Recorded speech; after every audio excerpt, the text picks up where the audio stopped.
வாழ்க வளமுடன். இயற்கையை நேதி பார்க்கும் மண் உள்ளங்களுக்கு எனது நன்றி. இன்றைக்கி நம்ம என்ன பார்க்கலாம்?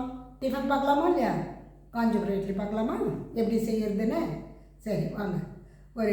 நான் டம்ளர் இருக்கிற பாத்திரம், நீங்கள் எந்த பாத்திரம்னாலும் எடுத்துக்கோங்க. ஒரு டம்ளர் பச்சரிசி கோபுரமாக அளந்துக்குங்க. ரெண்டாவது புழுங்கல் அரிசி, இட்லி அரிசி தான். புழுங்கல் அரிசியை ஒரு டம்ளர் கோபுரமாக அளந்துக்கிறீங்க. இது ரெண்டுத்தையும் தனியாக உடச்சிடுறீங்க. இது நொய் மாதிரி உடச்சிங்க, எல்லாம் ரவை மாதிரி உடச்சுங்க, உங்களோட விருப்பம். ஏன்னா ட்ரை பார்க்கணும்ல. நீங்கள் ஃபஸ்ட்டு நொய் மாதிரி உடச்சா கொஞ்சம் நல்லாயிருக்கும் இட்லி, காஞ்சிர இட்லி. அந்த ரவை மாதிரி ரொம்ப மெலிசுன்னா சாதா இட்லி மாதிரி ஆகிடும். அதனால கொஞ்சம் இதுவாகவே இருக்கட்டும். உப்புமா குடிக்கிற மாதிரி உடச்சிட்டு தனியாக வச்சுருங்க. இப்போ இது கோபுரமாக இருந்தோமா இல்லையா? இது உளுந்து என்ன பண்ணணும்? உடச்ச உளுந்து தானே வாங்கி வச்சுட்ருக்கோம். அதை அந்த டம்ளரில் தலை வெட்டின மாதிரி வச்சு என்ன பண்ண ஊற வச்சிடணும். ஒரு ஸ்பூன் வெந்தயம் போட்டுடணும். போட்டுட்டு ஊற வச்சுடுங்க 3/4 மணி நேரம். இப்போ இந்த பாத்திரத்தில் தண்ணி ஊற்றிட்டீங்களா உடச்ச ரவையிலையா? இப்போ அந்த 3/4 மணி நேரம் ஆகிடுச்சா? இதை எடுத்து நீங்கள் என்ன பண்ணுறீங்க? அதே மிக்சியில் சும்மா ஒரு 2-3 வாட்டி திருவி எடுத்துருங்க. நல்லா இதுவாகிடும். புசு புசுன்னு வரும். ஆனால் நொய் நொய்யாக தெரியாது. அப்போ தான் அதனோட இட்லி டேஸ்ட்டே வரும். மழை அரைக்கூடாது. அதனால் அதை எடுத்து என்ன பண்ணுறீங்க? அரைச்சிட்டிங்களா? எடுத்து அதில் ஊற வச்சிங்க பாரு அரிசி உடைச்சது, அதில் உப்பு போட்டு இதையும் போட்டு நல்லா கரைச்சி வச்சுருங்க. கரைச்சி வச்சிங்கன்னா என்ன பண்ண, எக்ஸ்ட்ரா தண்ணி ஊற்றணும். ஏன்னா இந்த உளுந்தல் அதே ரொம்ப புசுன்னு குறைக்கணும் இருந்தாலும் இதுவாக இருக்கும். அதனால் ரொம்ப தண்ணியெல்லாம் ஊற்றக்கூடாது. அதே அதை வச்சு கரைச்சிடணும்.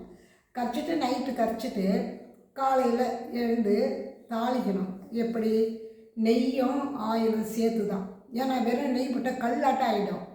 கொஞ்சம் ஆயில் சேர்க்கணும். ஆயில் கூட அதிகமாக இல்லை, நெய் கூட கொஞ்சம் கம்மியாக இல்லை. ஏன்னா தடவை போடுறோம் இல்லை தட்டில், அதனால் அது பரவாயில்ல. அதனால் இது நெய்யும் கொஞ்சம் விட்டு மிளகு, சீரகம், பெருங்காயம், கருவேப்பிலை, சுக்கு, இஞ்சி எல்லாத்தையும் தனியாக வச்சு வதக்கிட்டு அந்த மாவில் கொட்டிடுங்க. கொட்டிட்டு நல்லா கலந்துட்டு இட்லி பாத்திரத்தில் சிலர் தட்டு இருக்கோம், சிலர் தட்டு இருக்காது, எதுவுமே இருக்காது. நான் எப்படிங்க செய்யுதுன்னு கேட்பீங்களா? இட்லி தட்டில் உங்கள் ஜென்ரல் எல்லாருக்கிட்டையும் இட்லி தட்டு இருக்கோம். அதில் தட்டை கவுத்துட்டிங்கன்னா நல்லா இருக்குல்ல? அந்த தட்டு மேலே நீங்கள் வீட்டில் வச்சுக்கிற ஒரு தட்டில் பாதி அளவுக்கு உயரம், பாதி அளவில் மாவு இங்கே கலந்து வச்சுட்டுருக்கேன் இல்லையா? அதை எடுத்து அதில் ஊற்றலாம். அப்போது நெய்யை நல்லா தடவுவோம். ஏன்னா எடுக்கிறதுக்கு வராது. நெய் எவ்வளோ தடவை டேஸ்ட்டு நல்லாயிருக்கும். அப்போ நல்லா நெய்யை தடவிட்டு இதை வர மாதிரி ஊற்றிடுறீங்க. ஊற்றிட்டு இப்போ எந்த அளவுக்கு சொல்கிறேன்னா, தண்ணி நல்லா கொதிக்கிறதா இல்லையா? அப்போ தூக்கி இந்த தட்டை அது மேலே வச்சுட்டு மேல் மூடி வச்சு மூடிடுங்க. மூடிட்டு கரெக்டாக தட்டாக இருந்தால் 25 நிமிஷம், டம்ளராக இருந்தால் 30 நிமிஷம், எக்ஸ்ட்ரா ஒரு 2 நிமிஷம் 3 நிமிஷம் கூட இருக்கலாம். சரிங்க, எனக்கு டைமே தெரில, நான் எப்படி பார்க்குறது? ஒன்றும் வேணாங்க. நீங்கள் உங்கள் வீட்டில் ஸ்பூன் இருக்கோ, ஏதோ பழுகுத்துற குச்சியோ ஏதோ ஒன்று இருக்குல்ல, அதை எடுத்து ஸ்பூன் திருப்பி இப்படி வச்சு எடுத்து பாருங்கள். உள்ளே விட்டு ஒட்டாமல் வந்தால் வெந்துச்சுன்னு அர்த்தம். ஏன்னா நீங்கள் எவ்வளோ பேர் தட்டு வைக்கணும்னு எனக்கு தெரியாது இல்லையா? அதனால் டம்ளர்னால் சொல்லிவிடுவேன். எல்லாருக்கிட்டையும் ஒரு சைஸ் தான் டம்ளர் இருக்காது, ஒன்றும் ரொம்ப பெருசும் இருக்காது, 200 தான் இருக்கும். அதில் ஊற்றும் போது ஃபுல்லாக ஊற்றக்கூடாது. முக்கால் ஊற்றினா தான் ஃபுல்லாக வரும். அதுவே வெந்து நீ மட்டும் ஃபுல்லாக ஊற்றிட வழிஞ்சு கீழே போவோம், வேவாது, ஒரு மாதிரி ஆகிடும். அதில் முக்கால் ஊற்றுங்க. முக்கால் ஊற்றுனீங்கன்னா அது வெந்து வரது ஃபுல்லாக வரும். இப்போ இதை எடுத்து நல்லா ஆறி நீங்கள் கட் பண்ணணும். ரவுண்ட் ஷேப்பு தட்டில் ஊற்றினா டைமண்ட் எது வேணாலும் நீங்கள் கட் பண்ணிங்க. அதுக்கு சைட் டிஷ் என்ன தெரியுமா? பருப்பு பொடி. காம்பினேஷனே காஞ்சிர இட்லிக்கு பருப்பு பொடி தான் காம்பினேஷன். ஏங்க எனக்கு வேறு எதுனா வேணால் புதினா சட்னி, வேறு எதை சட்னி தொட்டாலும் டேஸ்ட் வராது. அது சைட் டிஷ்க்கு புதினா சட்னி வச்சுக்கோங்க. புதினா சட்னி எப்படி வைக்கிறீங்க? நீங்கள் சொல்லுவீங்க உளுத்தம்பருப்பு, கடலைப்பருப்பு, புதினா, தேங்காய், இது எல்லாம் சொல்லுங்க. இது காம்பினேஷன் வேறு மாற்றி பாருங்களேன் எப்படி இதுன்னு. ஒரு புதினா, மிளகு, இது சீரகம் 2, அந்த சீரகம் கொஞ்சம் கூட, இது காரம், மிளகா போட போகிறீங்க, புளி போட போகிறீங்க, கூட ஒரு 2 ஸ்பூன் 3 ஸ்பூன் வேர்க்கடலை போடுங்க. வறுத்த வேர்க்கடலையை போட்டு அதை அரைச்சி செஞ்சு பாருங்கள். அந்த டேஸ்ட்டு நல்லாயிருக்கும். பருப்பு பொடி இது காம்பினேஷன் இது. சரி, இது கருப்பு உளுந்து வந்துடுச்சா? டேஸ்ட் எப்படி இருக்குதுன்னு பார்க்கலாமா? ஏங்க எனக்கு அவ்வளோ பொறுமைலாம் கிடையாது. எனக்கு நைட்டுக்கு செய்யணும், நான் மதியம் வர நினைக்கிறேன், செய்யணும்னு நினைக்கிறேன், எனக்கு என்ன வழி அப்படின்னு கேட்குறீங்களா? அதுக்கு சொல்லட்டுமா? அதே தாங்க, வெள்ளை உளுந்து. எனக்கு தான் கருப்பு உளுந்து பிடிக்காது பசங்களுக்குன்னு, அதனால் அதை விட்டுருங்க. வெள்ளை உளுந்து இட்லிக்கு ஊற வைக்கிற மாதிரியே இது ஒன்று. அதே தான் அளவு எப்படி சொன்னேன், கோபுரமாக ஒன்று உளுந்து தலை வெட்டின மாதிரி சமமாக வச்சு இதோடு சொன்னேன். அப்போ இது ரெண்டும் உடச்சி வச்சுருவீங்களா? ஃபஸ்ட்டு உடச்சி தண்ணி ஊற்றிடுவீங்க. உடனே உளுந்தும் ஊற வச்சுருவீங்க. அந்த சாதா உளுத்தம்பருப்பு ஊற வச்சுட்டு இதே 3/4 மணி நேரம் தான் அதை அரைக்கிறீங்க. அரைச்சி தண்ணியெல்லாம் ரொம்ப ஊற்றக்கூடாதுன்னு சொன்னால தண்ணி ஊற்றாதீங்க. அது ஏன்னா இதுலேயே இருக்குல்ல, இது ஊறிடுச்சுல்ல, ஊறிட்டு கொஞ்சம் மேலே இருக்குல்ல, அதனால் இந்த இதுவை அரைக்கிறீங்களா அதில் தோதணும் வரும் தண்ணி ஊற வைக்கிறதுல. அது அரைக்கிறதுல கூட எவ்வளோ அந்த போட்டுறீங்களா உளுண்டை, அந்த அளவே தண்ணி மேலே கொஞ்சம் ஒரு அரை புள்ளி இருக்கலாம். அதான் போட்டு வச்சோன்னா அது சுசணும். அதுவும் 2 இது தான், திரும்பி உடனே எடுத்துடணும்.